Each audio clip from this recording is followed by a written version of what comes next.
And so this morning we have Alex. Why don't you put your hands together for Alex? Everyone, a big, big applause for Alex.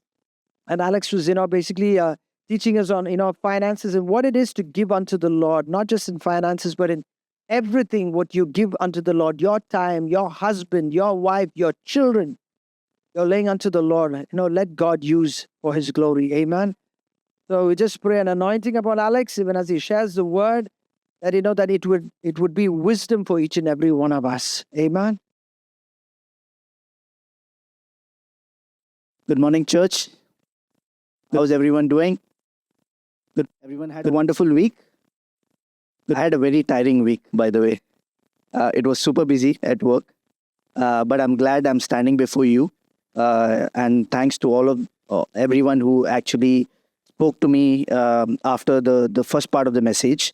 That it was quite encouraging to a lot of you. And I'm glad that God is using me as a vessel to convey his message. I want to take this opportunity to thank Pastor who keeps pushing us to come forward and share from the word.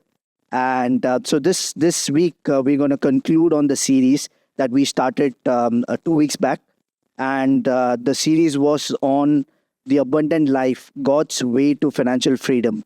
So this was we looked at the part 1 of the series where we looked at, how God is sovereign owner over everything that we have. I'm trying to recap for the benefit of people who are joined, who were not present for the last message. So the definition of financial freedom from a godly perspective is very different from a worldly perspective. From a worldly perspective, people would say that, you will achieve financial freedom when you have created so much of wealth, but that definition of wealth is infinite. Your want keeps growing.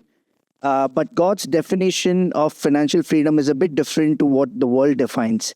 In terms of first understanding that God is the sovereign owner of everything, which means that God is not only just the creator of the world, but he is also the person who possesses everything on the world. And that includes our money, our possession, our time, our talents. So all of that is owned by God. And he is the sovereign owner of everything.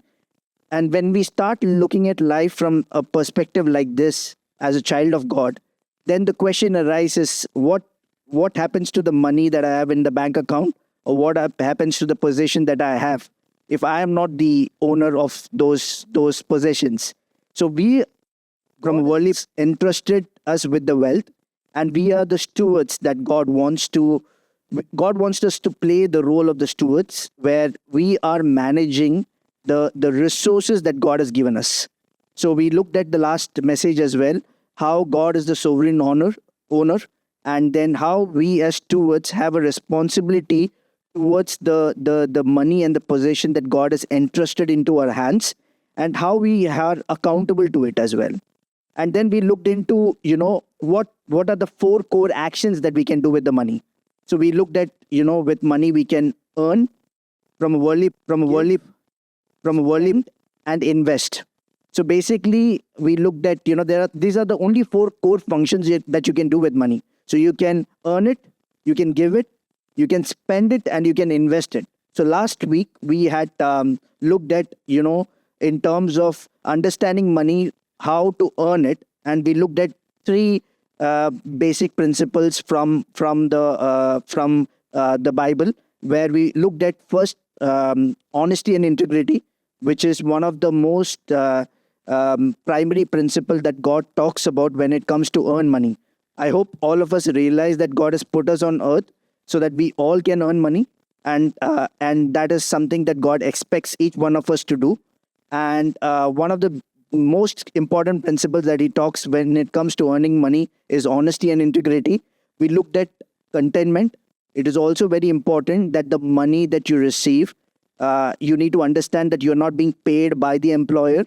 If you believe as God as the sovereign owner, he is the resource through which you are getting your money.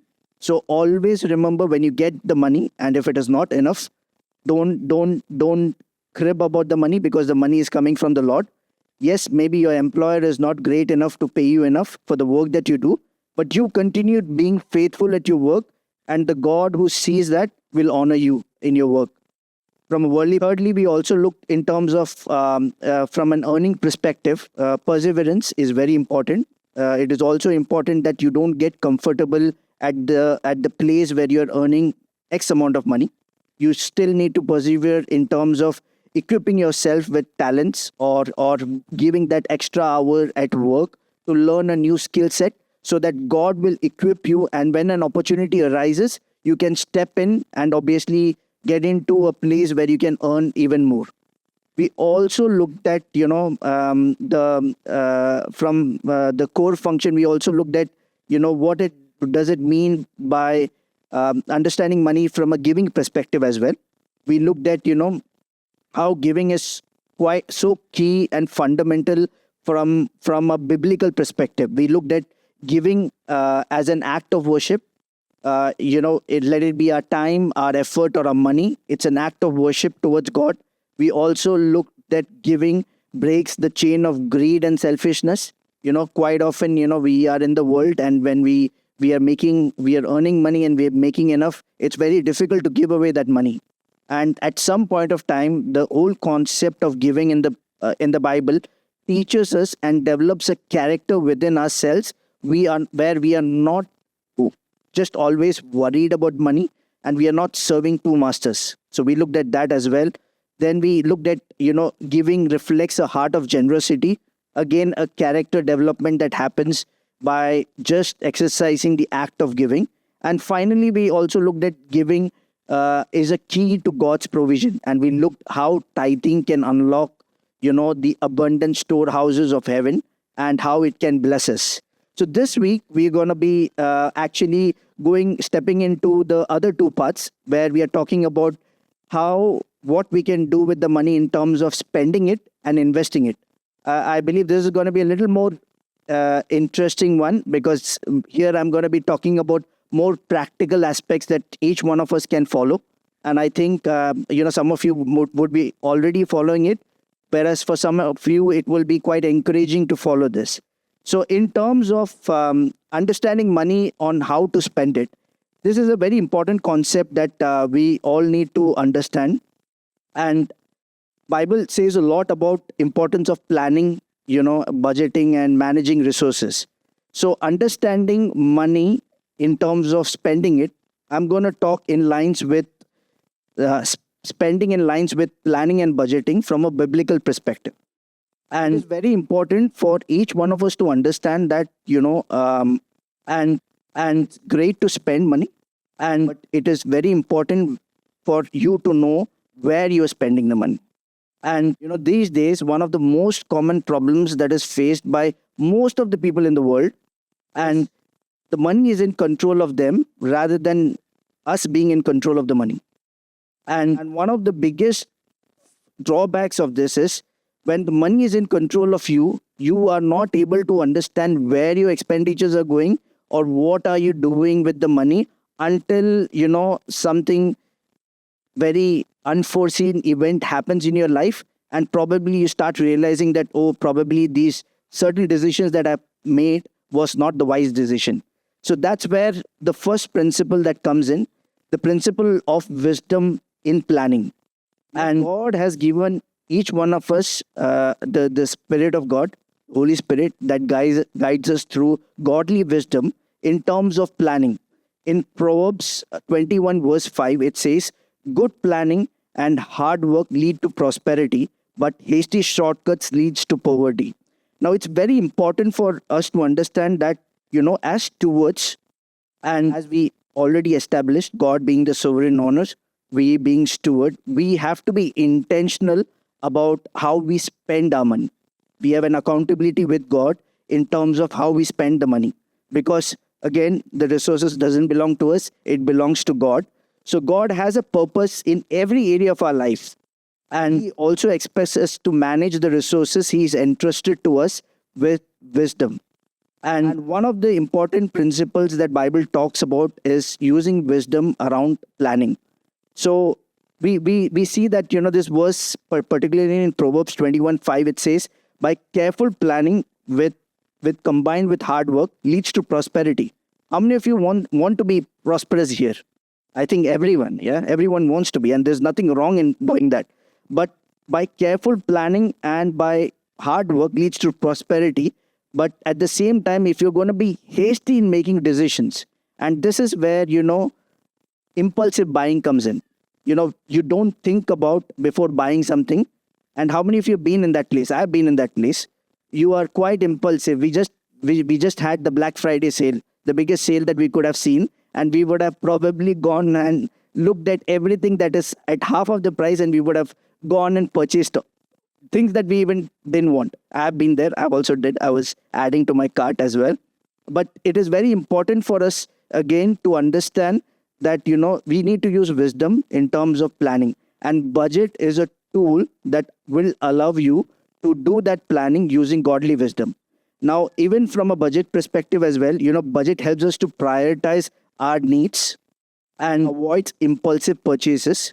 We can plan ahead and we can allocate the money to the essential areas in our lives, such as food, housing, savings, instead of getting into unnecessary debt or overspending. And so when it comes to spending, budgeting is important. Use godly wisdom that God has given you in terms of planning. So planning is the step one, even before you start with the whole process of budgeting.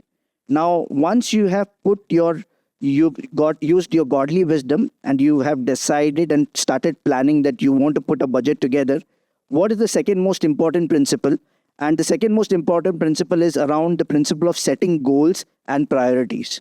Now, let me ask you, how many of you sitting out over here has a financial goal and have ever thought of a financial goal? And great, now one of the common thread of answers that I get when I ask people what is a financial goal is around creating enough generational wealth for myself, for my family, for in future, so that I'm creating enough generational wealth for it. And not a financial goal, by the way. And financial goal has to be very specific around what you want to achieve short term and what you want to achieve in a long term perspective. And this is a very key important metrics when you start planning around your budget and your spending, because once you define what is your short term and long term financial goal, it could be as simple as paying off a debt that you may have. It could be credit card debt. It could be an home loan debt that you would have in India or any other part of the world. It could be as simple as putting money aside to buy a house. It could be as simple as putting money aside for your child's education.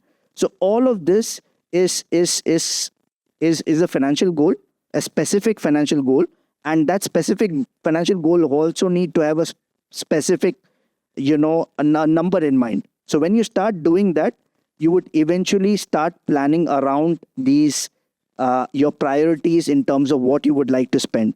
In fact, I would like to highlight here of a parable that Jesus spoke from Luke 14 verses 28 to 30, which says, suppose one of you want to build a tower, won't you first sit down and estimate the cost to see if you have enough money to complete it?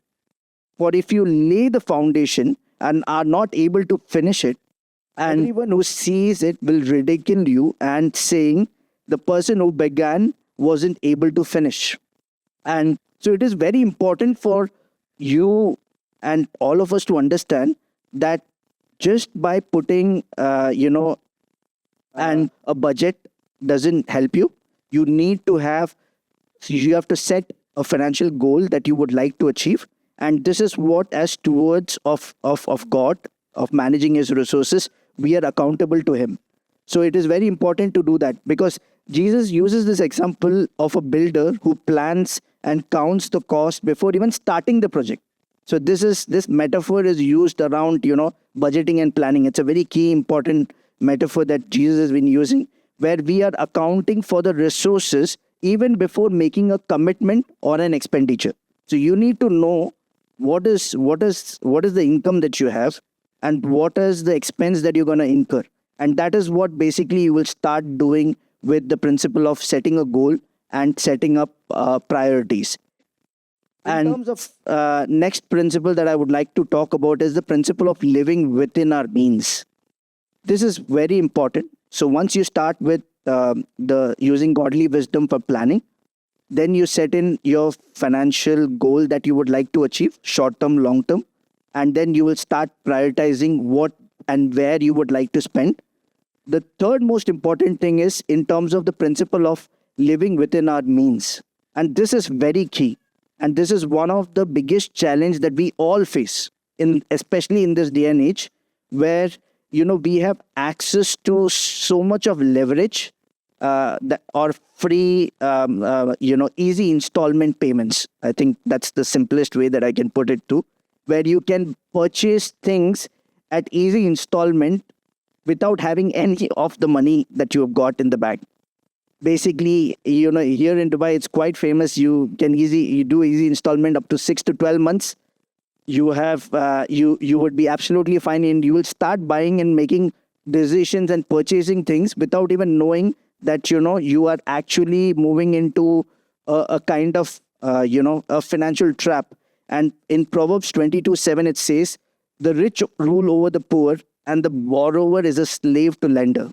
So each time when you are going ahead and making purchases beyond your means, you are actually committing yourself towards a financial bondage, or you're putting yourself into a financial stress if you do not have the means to repay that back.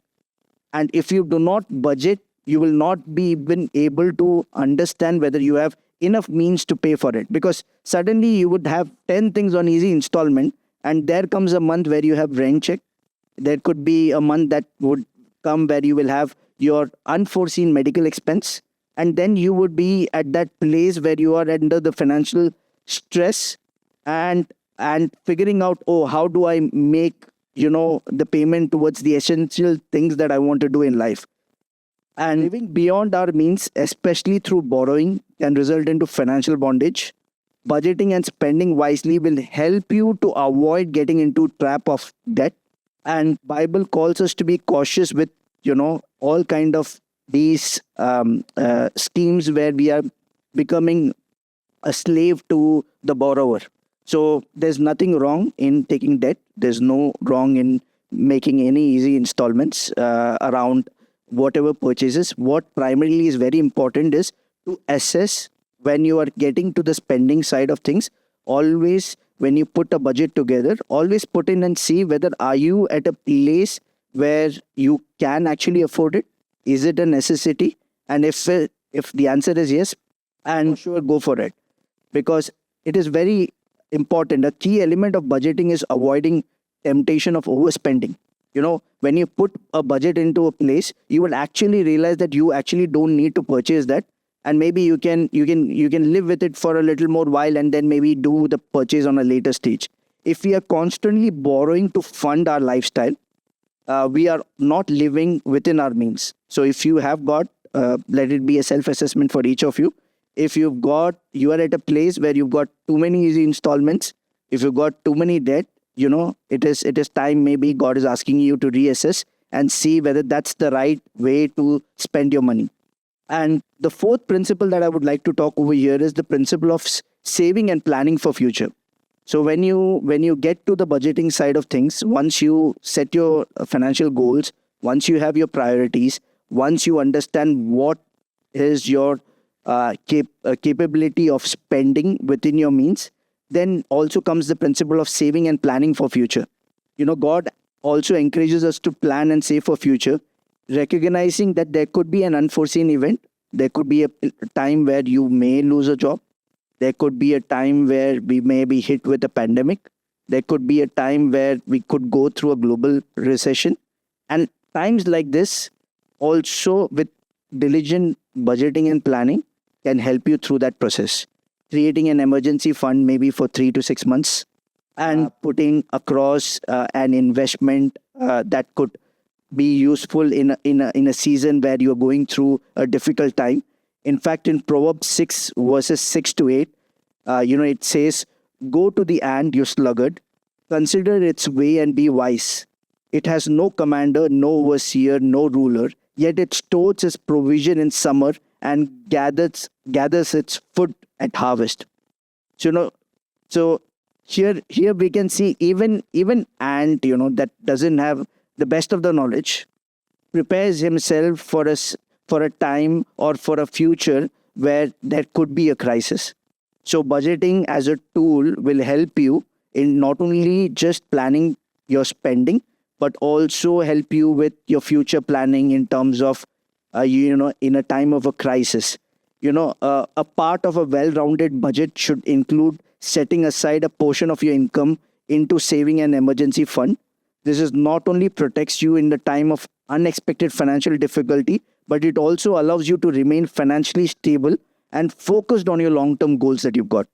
And now, on the next slide, I was trying to, I've just put together just a small illustration, and this is something that I have followed, and I think it could help for those people who have not done budgeting before or need some guidance around, where to start, how to start. I think one of the most important things, and practical steps that you can follow is first evaluate your current situation. And it starts with, tracking your expenses and seeing what your income is, the household income is going to look like, and identifying your financial weaknesses and strength. Where is your strength and where is your weakness? There would be some areas where you will be making really good informed financial decisions, whereas there would be areas where you would actually be not making such great decisions. So evaluate your current financial situation. That is the step one. The step two is setting clear financial goals. So as I mentioned before, you need to have a short-term goal. You need to have a long-term goal. Under short-term goal, it could be as simple as if you've got, credit card debt, saving for emergency fund, building a vacation fund if you want to go out for a holiday. And in terms of long-term goals, you can have, depending on what age of your life you are, you can build in a retirement saving, purchase of home, funding your children's education. That comes under long-term goals. So it is very important to set clear financial goals. And along with that, with these goals, you have to also give a number to it. You cannot just speak and about generic stuffs. You have to put, now let's say for an example, if you're putting aside a fund for a holiday, and you know that in a year's time you need to have 12,000 dirhams for doing that, going out for that holiday. You may have to do that and plan it in your budget on a monthly basis to just put that 1,000 dirhams aside, rather than going and finding or swiping your credit card on that month and then struggling to pay that or converting it into an easy installment later on. You have to start planning ahead of time. So that is very important. In terms of the third step, creating an household budget, and very important. And this is why I put the diagram over there, where this is again, I've just put this so that it could benefit some of you maybe as a starting point. But I like to call this the 10-50-20-20 rule. And you will see a lot of these budget rules around. When you look into the world, you will see the 50-30-20 rule. But I like to call it the 10-50-20-20 rule. And over here, and I've been very intentional of putting the 10 ahead of the 50. And that is because with everything that you've got, always honor God by bringing in your tithe and your offering as a commitment towards church and God. Now, I want to pause over here and just to highlight something very, very important to all of you. Because, before I moved into faith, and I came up with a lot of misconceptions and a lot of baggages where I thought, giving money to church was not essential. And you don't have any visibility of where that money is being spent. I used to always think it will be great to do charity. It will be great to do donation, maybe support an orphanage or support even a family in the church that is struggling, because I can visibly know that my money is being used for good cause. Even before I started working, God, with the help of the Holy Spirit, gave me a very clear revelation that the tithe supersedes every other offering that you want to make. And that is your commitment towards God and not to church. Because depending on, are you in HTC or you are in any other church that you're participating on, it is very important that you need to bring your tithe unto God, and that supersedes every other thing, every other offering. And there's nothing wrong in supporting a orphanage. There's nothing wrong in supporting a family that is struggling. Amazing. But it supersedes what you give unto God. And this is very biblical. And I can give you verses after verses. In fact, if you go right at the beginning, in the book of Genesis, right from Abel and Cain, you can actually see there was no concept of bringing, tithing over there, but they still bought their first fruits to God. In fact, interestingly, Cain and Abel, both of them bought their first fruits, but God was only pleased with Abel. And you know why? Because and Cain didn't bring that offering with a cheerful heart, or he didn't bring it the best of his offering. And imagine, and we are talking about bringing in offering. So this is not a compulsion to anybody. This is how God would lead your heart. But this is something that has been as a principle right from the very beginning. And it is very important for you to know, because this would, as we looked at it last week, what giving unlocks in each one of our lives. It is very important when you start your planning and budgeting, and give the priority to God. And essentially, and this will be very traditional thing to say, but I remember while I was preparing this message, I was remembering of an instance where my mentor pastor, I was part of a Malayalam church for a very long time. Pastors back in Kerala now, and I remember one of his message where he said this, and told that when you get your salary, the first money that you want to withdraw from the ATM, let it be your tithe. Give thank to God, bless the money, and tell God, thank you for enabling me to work towards it. And I want to honor you with this. And give it unto God. God will take care of. And this was when I was not at a very great financial situation in my life. But I remember doing that for a couple of months. And I saw a drastic shift in a lot of areas and the way God was providing in my life. And it was just a reminder, these days it's not about not doing it. We have got so much of convenience that we are paying everything online. The only time that we visit an ATM would be probably to withdraw tithe or maybe make some payments through cash. But it's just a reminder that, honoring God, even with that simple act of just withdrawing tithe as the primary thing from your salary is a way that you are showing that you're honoring God, and give the priority to God. So that is the first 10%. The next 50%, I would call it the essentials. This is where your rent, your home mortgage, and when I'm talking about the home loan or a home mortgage, I'm being very specific over here. This would be the home that you stay in. This is not the home that you invest in.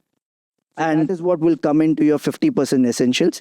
If you're staying at that home and then you're paying a home loan, that is part of your 50% essentials. But if you invested in India and probably your grandparents or your parents are staying, don't consider that as part of the 50% essential, because that would come into a different bracket altogether. But this is essentials that you need, where you cannot live without it. So it could be your rent, it could be your mortgage, it could be the grocery bills that you have, the utility, education, and any other thing that you think is quite essential. Without that, you cannot live in the city. That is basically what should come into your 50% bracket. Then the next 20% bracket would fall under your want. We all would like to spend on shopping, entertainment, hobbies, and that is something that we can continue to do, and with the 20% that we have got. And final 20% has to go towards some kind of saving, emergency fund, and investment. This is very critical.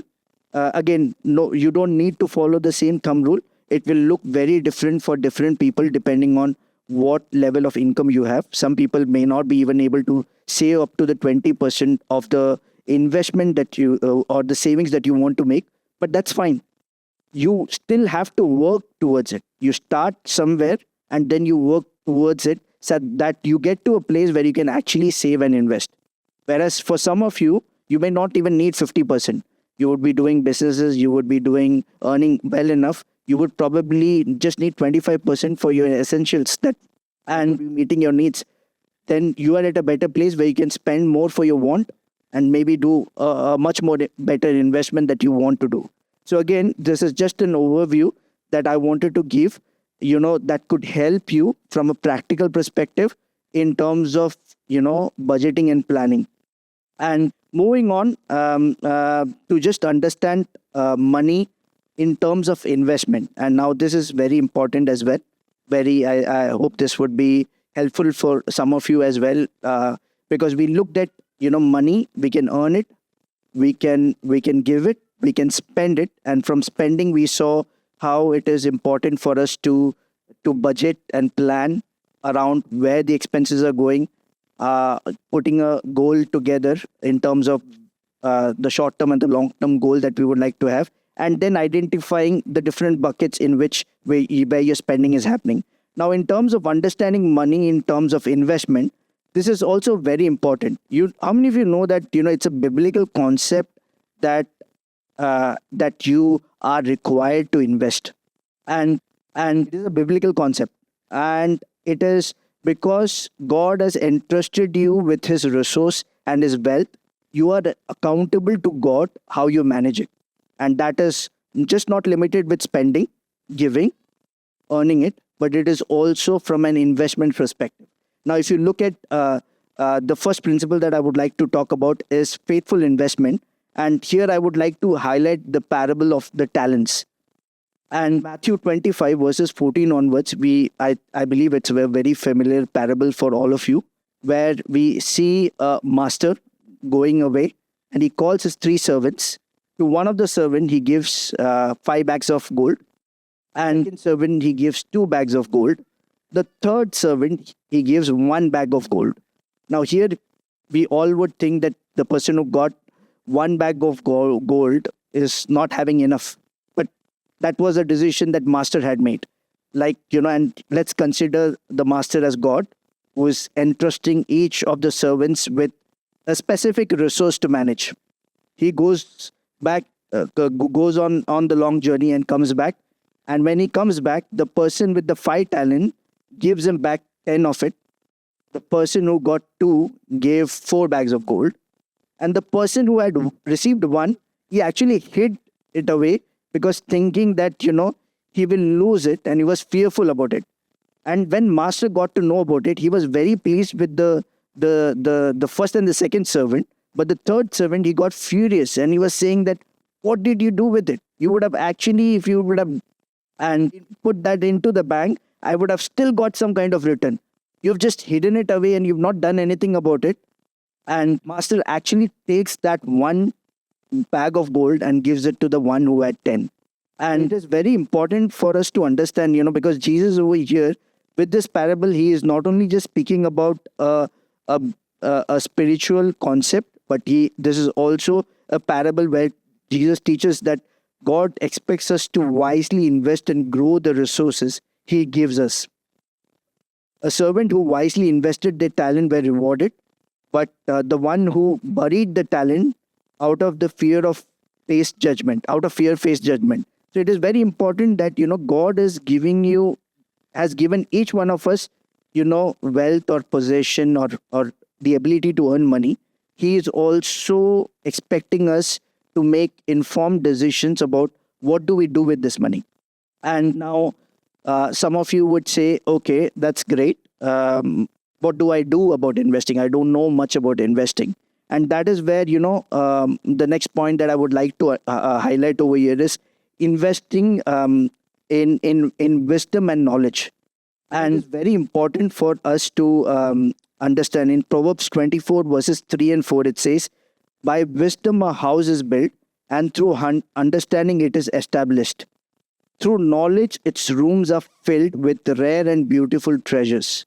It is very important that if you are at this place where you do not know what to do in terms of investment or where to do, use the time and the effort, because these days you have access to so much of content that our parents barely had access to. There are so many influencers out where they are breaking down these investments and these concepts so simplified that each one of us can make an informed decision around it.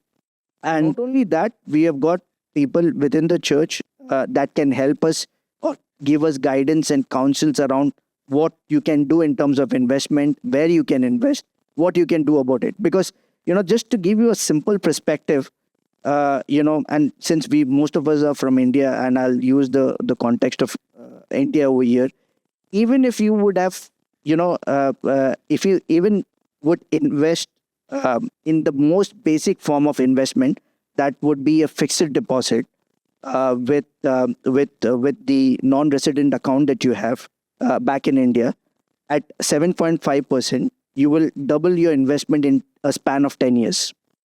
And the same investment, if you would have made in the most basic form of index fund, that is the Sensex, which is listed in the Bombay Stock Exchange, no rocket science, just an index fund. You don't need to track the companies. You don't need to do anything.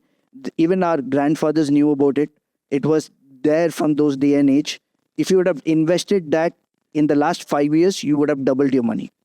And this is how powerful it is, the concept of, compounding and investing, and just not keeping that money in the bank and, thinking that you will use it for a rainy day. Emergency fund is important. You do that. But then you also need to make sure that you are making the right decision, because in future, when the opportunity arises, you should be able to have the resource or the wealth to manage or make those commitments. Now, when you look at, when we are in a city like UAE, there are not many investment options that we have like we have in India. But one of the greatest way that I've seen over the past years is, people have invested into real estate over here. You got people in the church where they are from the real estate business, they are from the firm, and you can speak to them, and you will realize that over the last couple of years, this city alone has given so many people so many opportunities to make enough return. In fact, just to give you a perspective, the rental yield, some of you and our parents did this mistake. They went and they bought a house in India that they probably never lived in, and it is being passed on from generation to generation. Or else they would go and live there probably when they're old and aged, where they cannot enjoy any of it, and they would have invested in something that and not benefited them in a very good period of their time. Whereas, in fact, if you look at the rental yield in India and to the price that you pay for a house, it is max of 2 to 3%. And as you look especially within UAE alone, from a rental yield perspective, you can make a decent rental yield at 7 to 8% if you look at a right investment, and which is great. And because at the end, if you want to even own a house and put a financial goal in place where you can work towards it, because you are ending up paying for rents. I know people who have been here for 20 years, paid all that money for rent, and then eventually always was afraid to make that decision. Set in a goal, put in a price, see how you can achieve that goal, and maybe it will start very small, and it will start. And I'm standing in front of you and I'm talking about this because it started very small for me. When we were, in our early days of marriage, I used to always inform Kripa that, when Kripa started working, she said that let's move to a bigger house. I always used to tell her that, listen, we will not move to a bigger house, we'll move to our own house. And that was out of faith, but there was small actions that we put together in place. But eventually that did happen. And I'm so glad that, we worked towards it. And it started very small. It didn't start very big. It started very small. And when we started making those small steps, when the provision was in place, we were able to make that informed decision. So when you are in a city where you know that you're going to be here for a very long time, look at opportunities where you can invest, where you can, rather than spending your money out on rents, you can look at investment options to maybe buy a house. You can look at investment options as renting a space, renting out a space for, buy an apartment and then renting it out, better yield that you can get. So these are some of the informed decisions that you can make. in terms of the next point that I would like to talk about from an investment perspective is the importance of patience and long-term perspective. And when it comes to investment, and the most key fundamental rules around investment is also, and you have to be and you need to be invested for a long term perspective. You cannot have an overnight success over any investments that you make. You have to be extremely patient, and you have to be invested into from a long term perspective, because when you start looking at investments, people would come up and say, oh, by the way, the crypto markets are doing amazingly well, and maybe you should invest your money into crypto market because it's booming right now. But hardly nobody tells about the year, for the last 1 year that they have been invested. They are just reaping their gains now, whereas people who have limited knowledge would go and step in and start making investments where they would think that they will be an overnight success. That will not happen. And very important for us to understand that it has to be a patient and a long-term perspective. In fact, in Proverbs 13:11, it says, dishonest money dwindles away, but whoever gathers money little by little makes it grow. The verse emphasizes the importance of patience and consistency in investing. In fact, you don't need big sum of money. And I'll tell you this from my own experience. You even back in India, when we were looking at buying our first house, I remember it was right from the very first job that I had, when I visited India for the very first time. I started with a very small investment around SIP, which is called a systematic investment plan in mutual funds. You can invest into it as little as 500 rupees, and you can go up to whatever you would like to have. I started at a very small sum of money, and then gradually, year by year, I was able to grow it to an extent where I was feeling comfortable. And over the years, never did I realize that when I was making that, I thought it's a good to have some money being invested. Never did I realize that 5 years down the lane, this would be the investment through which I would be able to make a down payment for the home that I wanted to buy in India. That small step that I made at that point of time, though it looked very small, it is very important to start somewhere. And that is what God is calling us out today, to remind that, we start small, doesn't matter. You don't need to have big sum of money to make investments. When people talk about investments, they say, oh, you need to have a lot of money in the bank account. That's not true. You can start small. You can start small, consistent, and then make, obviously get to a point where, you will achieve financial freedom, where you don't need to be worried about the future. In order to even achieve financial freedom, we encourage to be patient in the investment journey, whether it's saving, through stock or the business ventures that you want to do. The key is to invest wisely, consistently over time, and trusting in God for the result. And always, before you make any investment, always pray about it. Say, tell God that, God, I want to. Obviously, you need to do your research. Don't just pray and invest in something. You have to do your research. You find out, if that is the right thing that you would like to invest in, and then pray about it and leave it. Over the years, it's not that every investment that I made was great, but then there were downsides as well. There were pandemic, but I decided to stay in. The markets are back, things are better. So it's always about being consistent and being patient, and being waiting about on the investments that you make. So it is very critical aspect of investment. The last point that I would like to discuss is in terms of diversifying the investment. So this is also very important. When you start investing in any product that you would like to do, don't put all your eggs into one basket. This is a very important, financial concept, where you diversify your portfolio, where you are not just investing into stocks, bonds, or gold alone. You will diversify in such a manner that you would in a worst case scenario, if something goes down, you still have something to rely on in case of an emergency. Now in Ecclesiastes 11 verses 1 and 2, it says, ship your grain across the sea. After many days you may receive a return. Invest in 7 ventures. Yes, in 8. You do not need to know you do not know what disaster may come upon the land. This verse provides a wisdom about diversifying investments. Just as the merchant is advised to send grain across the sea to various places to ensure return, we are encouraged to spread our investment across multiple platforms.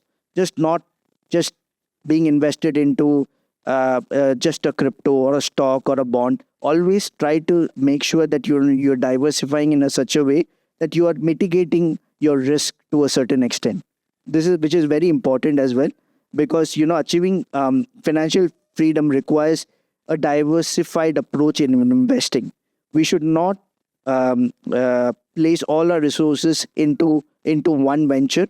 Always think of what are the ways. And these days, guys, there is so much of opportunity that lies ahead of you, in terms of the knowledge that you can get online and even from folks that you come across.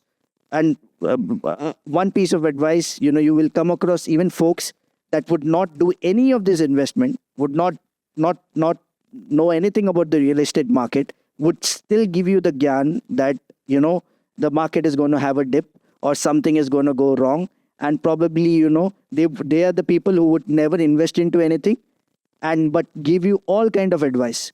Rather than that, go approach people who have actually done it and take advice from them, rather than from people who would just keep hearing about some truths and some myths that they know of. And it can happen. I'm not saying that it will not happen. It can happen.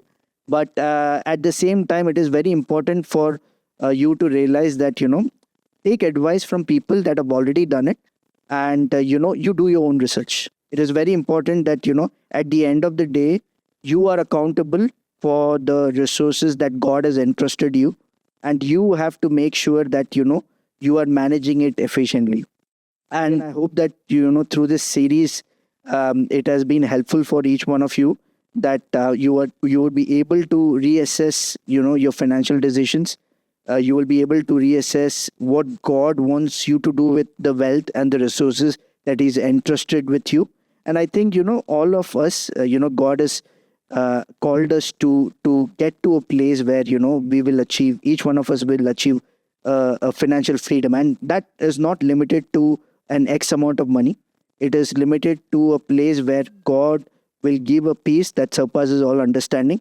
And we each one of you will be at a place, and I hope and I pray that God will continue to bless each one of you. And I hope this was an encouraging message for everyone. Thank you.